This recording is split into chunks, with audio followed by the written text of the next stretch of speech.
আমরা কিন্তু এখন অবস্থান করছি আশুলিয়ায় অবস্থিত সিটি ইউনিভার্সিটির ঠিক প্রাঙ্গণে। এইখানে কিন্তু আসলে আমরা এসে যেটি দেখতে পেরেছি খুব ভয়াবহ একটি চিত্র।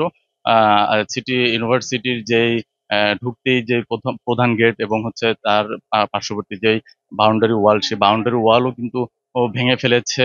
কাল রাতের যে সংঘর্ষ হয়েছিল সেই সংঘর্ষে কিন্তু সেই ওয়াল পর্যন্ত তারা ভেঙে ফেলেছে। এবং আমরা যেটি ভিতরে ঢুকে দেখতে পেয়েছি যে বিভৎস একটি পরিস্থিতি। আপনাদেরকে যদি একটু দেখাতে চাই যে এখানে কিন্তু গাড়ি ভাঙচুর হওয়ার পাশাপাশি কিন্তু গাড়ি কিন্তু আগুন দিয়ে একদম জ্বালিয়ে ভস্মীভূত করে দিয়েছে। এবং আমরা যেটি আরেকটু দেখতে পেরেছি যে সিটি ইউনিভার্সিটির যে প্রশাসনিক ভবন আছে, আমরা যদি একটু প্রশাসনিক ভবনের দিকে একটু আপনাদেরকে দেখাই, যদি ভিতরে একটু যাই, তাহলে দেখা যাবে যে আরো বিভৎস ঘটনা কিন্তু ঘটেছে। প্রশাসনিক ভবনের ভিতরে যেই রিসিপশন আছে, এবং রিসিপশনের পাশাপাশি কিন্তু এখানে একটি ব্যাংকের বুথ এবং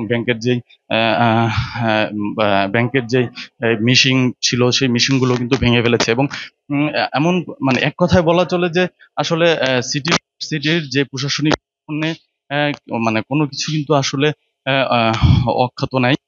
সবকিছু কিন্তু আসলে ভেঙে চুরমার করে দেওয়া হয়েছে। এছাড়াও আমরা চেষ্টা করেছিলাম এই সিটি ইউনিভার্সিটির যারা কর্তৃপক্ষ আছে তাদের সাথে কথা বলার। তারা কিন্তু আনুষ্ঠানিকভাবে আমাদের সাথে কথা বলতে রাজি হয়নি। তারা বলেছেন যে একটু সময় লাগবে তাদের। তারা কিন্তু এক প্রকার ট্রমাটাইজ হয়ে আছেন। আমাদের এক কর্মকর্তা বলেছেন, আমরা খুবই বিধ্বস্ত অবস্থায় আছি, কথা বলতে পারছি না। এই কারণেই তারা কিন্তু আসলে ক্যামেরার সামনে কথা বলেনি। আমরা যদি আহ, প্রশাসনের কথা বলি, আমরা এখানে এসে কিন্তু প্রশাসনের কোনো ঊর্ধ্বতন ব্যক্তি বা প্রশাসনের আহ, আহ, আহ, কোনো সদস্যকে কিন্তু আসলে আমরা এখানে দেখতে পাইনি। পুলিশ প্রশাসন থেকে শুরু করে বা এখানকার যারা স্টুডেন্ট আছে তারা কিন্তু আমাদেরকে বলেছে যে ঘটনাস্থলে কিন্তু পুলিশ প্রশাসন আহ, আহ, আসেনি।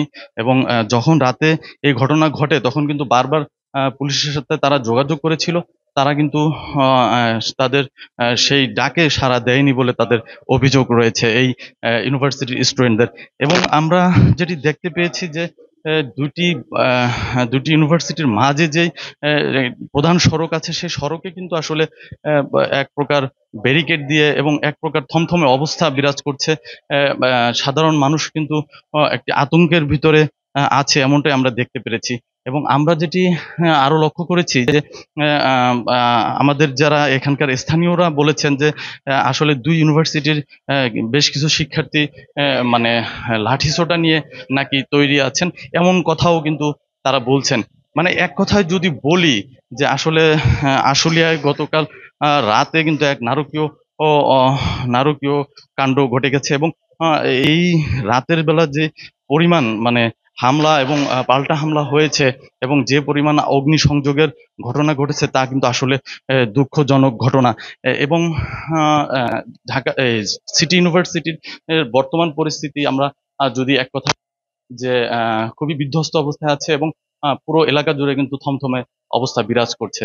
এই ছিল আশুলিয়া সাভার থেকে সিটি ইউনিভার্সিটির সর্বশেষ সংবাদ আমার কাছে।